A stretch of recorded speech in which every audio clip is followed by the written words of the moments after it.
Hello साथीहरू, हामीले चाहिँ यो एकदम कम लागतमा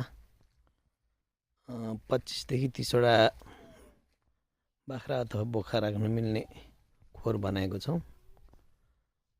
यसलाई चाहिँ तलबाट जस्ताले घेरेको छौँ अनि माथि फेरि जाली राखेको छौँ।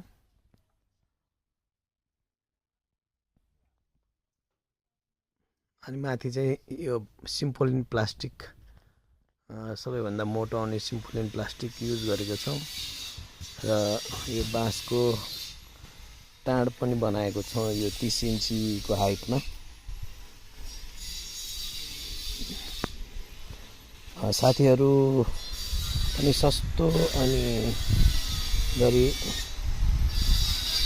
बाख्राको खोर बनाउन चाहनुहुन्छ भने यसरी बनाउन सक्नुहुन्छ।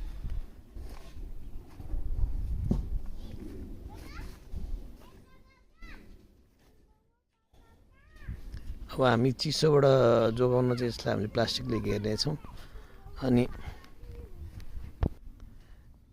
यो जस्ता देखिएको भागमा फेरि हामी प्लाई ठोक्नेछौँ। जुन टुक्रा प्लाईहरू, वेस्टेज प्लाईहरू पाउँछ त्यो प्लाईहरू ठोक्नेछौँ। यो भित्र चाहिँ यसरी हामीले सपोर्ट दिएको छौँ यो नलच्कियोस् भनेर।